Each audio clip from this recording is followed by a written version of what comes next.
Ada yang tanya nih ke saya, Pak Kos, saya itu mengeringkan daun jeruk purut, tapi kok nggak bisa hijau warnanya ya?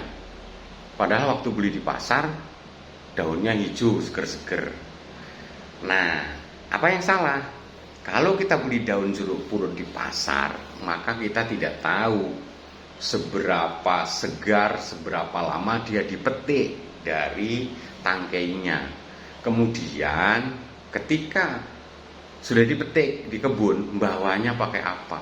Karena kalau daun-daunan yang kita keringkan itu sempat tersekap dalam kemasan plastik misalnya, nggak usah lama, setengah jam saja, maka sudah terjadi fermentasi awal dan dia berdampak nanti hasil pengeringannya tidak maksimal, warnanya akan coklat.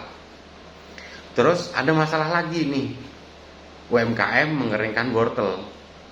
Nanya ke saya, Pak Kos, kok pucat ya, kempot, rendemennya sedikit. Loh, wortel itu kan memang isinya air, banyaknya itu air, mungkin 86-90% itu air. Nah, begitu dikeringkan, airnya kan menguap, maka meninggalkan material padat yang tinggal sedikit, dampaknya ya kempot. Nah, problemnya kan gimana caranya supaya nggak kempot? Maka air yang ada di dalam potongan wortel harus kita isi.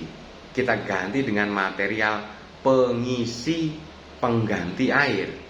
Misalnya apa? Kita rendam dulu dengan larutan gula 20% yang dicampur asam sitrat sekitar 0,5-1%. Nah, kalau kita rendam misalnya 2 atau 3 jam dalam larutan itu, maka gula itu akan masuk, sebagiannya menggantikan air. Nanti kalau wortel dikeringkan, dia tidak terlalu kempot.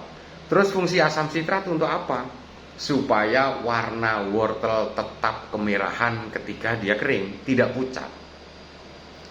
Nah, kemudian ada lagi yang bertanya, Pak Kos, kalau produk yang mau dikeringkan itu apakah harus dikukus terlebih dahulu supaya warnanya bagus sebelum dia dikeringkan? Jawabannya adalah ada karakteristik bahan yang bagus kalau dia diblensir terlebih dahulu. Diblensir itu bisa dikukus, bisa direbus. Contoh yang bagus apa? Misalnya wortel, cabai, paprika, itu bagus kalau diblensir terlebih dahulu. Tapi ada bahan-bahan yang lebih bagus kalau dia itu sesegar mungkin dia dikeringkan. Misalnya apa? Jamur tiram, kemudian daun-daunan seperti daun seledri, bawang daun, daun jeruk purut, termasuk rimpang-rimpangan. Itu kalau kita mungkin mengeringkan dalam kondisi secepat mungkin dari sejak dia itu iris, maka kemudian produknya akan bagus.